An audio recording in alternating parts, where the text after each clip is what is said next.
So almost every single financial YouTuber has come out with a video of how great this new checking and savings account is from Robinhood. But not many of them have looked at the bad or downsides of this checking or savings account, and that's what I want to cover with you guys today.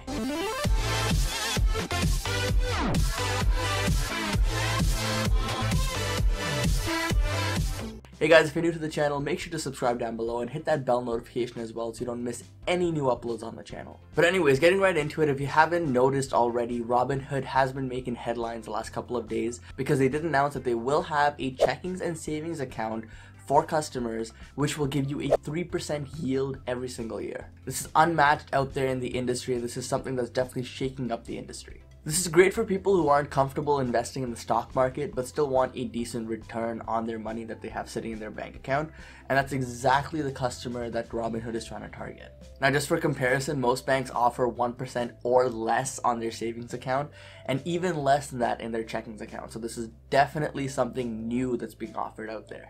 But is it all sunshine and lollipops, or is there something to this that a lot of the media and, like I said, financial YouTubers are not going over? Well, first let's start off with the good side of this, and then we'll talk about the bad. So first off, obviously with the goods, the biggest thing is that you get a 3% yield every single year.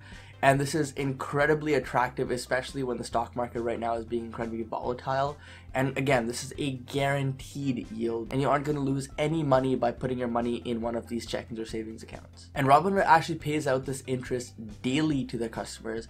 And as you can see from the screenshot here, they actually use this formula here. So if you want to go and see how much money you'll be earning on a daily basis, depending on your deposit, you can plug that into this formula and figure it out as well. Another huge plus, of course, is that there's no minimum balance and there's no monthly fees. So this is, again, very attractive to students specifically, in my opinion. Now, in terms of insurance and how much money you're kind of insured with, if you do put it into Robinhood, you can have up to $250,000 in cash that will be insured, and then you have another $250,000 in securities that will be insured. So combined of $500,000 of your net worth can be insured through Robinhood. Moving on here as well, you'll be given a debit card. You can choose one of a few different colors that they've offered. You'll have access to 75,000 ATMs that are across the country, and these are going to be in different grocery stores, department stores, and you'll be able to use all of these ATMs for free. Another plus, which a lot of banks have already shifted to now, is that you will be able to deposit your checks using a mobile app. So if you're someone that receives a lot of checks, maybe you get monthly rental income from a property that you own through checks, you can now use your mobile app to deposit those checks. And the last big thing I want to point out here is that there's no Forex fees. So when you travel,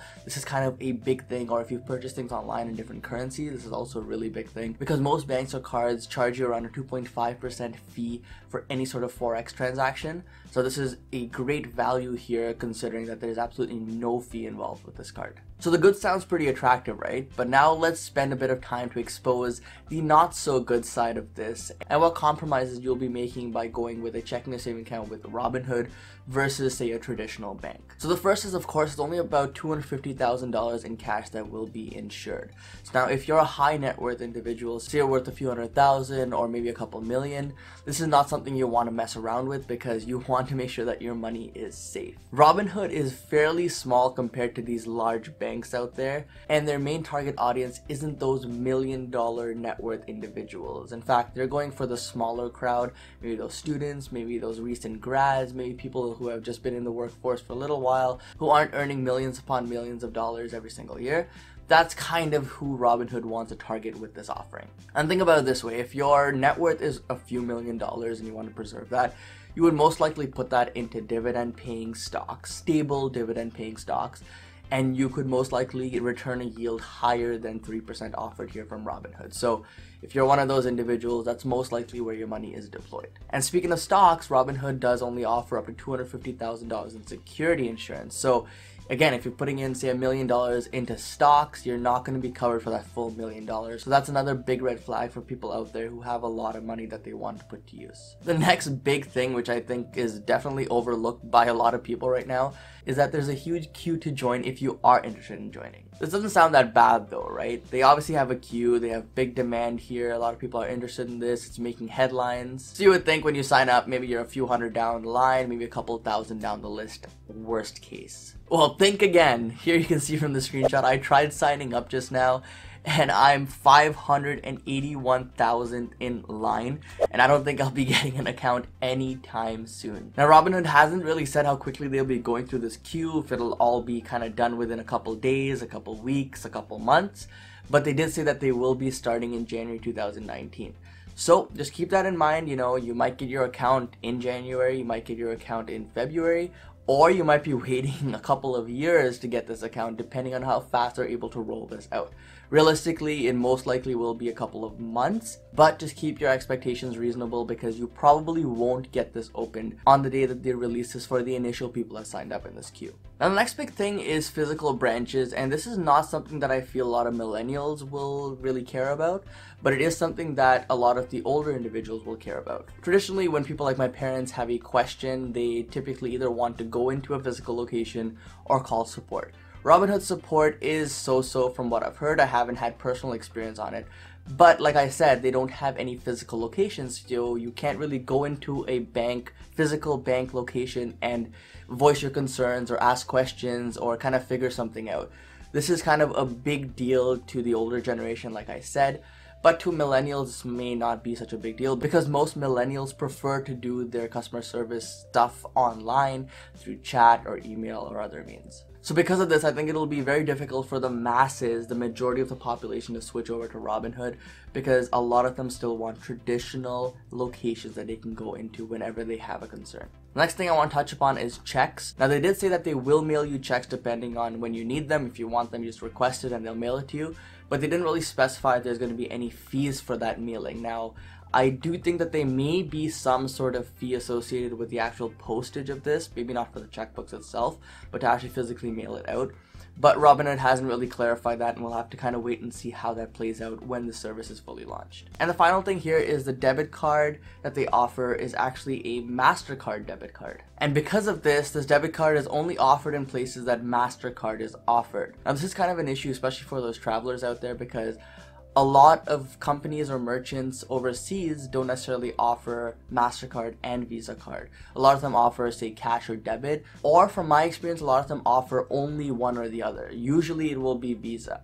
Now, MasterCard is still popular. MasterCard is pretty much accepted almost everywhere here in North America, but that is something to keep in mind if you do plan to travel with this card and use this as your primary card. If you choose to use this as your only card, you will most likely have to have a secondary Visa credit card or just carry cash with you to cover those times when MasterCard is not offered. But there is one more big downside to this, which a lot of people have overlooked. But so far, overall, based on what we've covered, I would say that this is a pretty good offering for those of you that are students or maybe just getting into the working world, recent graduates, that kind of stuff, and you only have, say, a few hundred or a few $1,000s to put into the bank account. A 3% yield is definitely attractive, and it definitely is something that's making headlines here. And especially during times like this where the market is extremely volatile, you don't really feel safe as a new investor putting your money into the market. This is definitely an attractive option. Now, a lot of you are probably wondering at this point how Robinhood is going to be making their money from this. They're not charging you a fee to open up the account. They're not charging you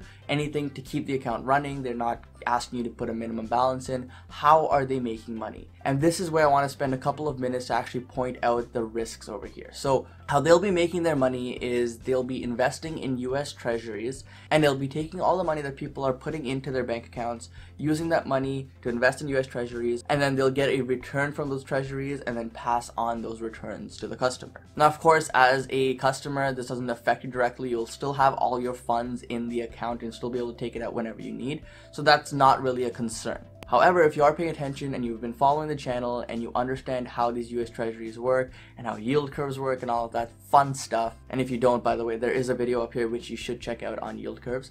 But anyways, if these Treasury yields drop in percentage, this is what Robinhood has to say. So as you can see, they pretty much say that this 3% is not guaranteed and it's all dependent on what the US Treasury yields them. Now, if that yield does drop, then most likely the 3% yield will also drop, as Robinhood will be losing money at that point and they will have to cut back on the yield to either break even, or they might have to start closing accounts to account for that. So there will definitely be some consequences here when those percentage yields do drop. So all I gotta say here is be cautious, especially when we enter the next recession, because typically when we enter a recession, these yield curves start to go back to what they traditionally are, which is traditionally shorter terms are very low yield, longer terms are higher yield, but overall stocks become a lot more attractive. So that is when you may see a lot of issues here with this 3% yield from Robinhood, and that is where you may see a cut in this 3% yield. Either way, guys, hope you enjoyed this video. Hope this gave you some insight as to the good and bad for the Robinhood Checkings and Savings account. If you did enjoy this video, drop a huge like as well. Let's try to get 100 likes on this video. Either way, guys, I really appreciate the support. Really hope you enjoyed this. Really hope you learned something. But either way, don't forget to invest positively. Peace.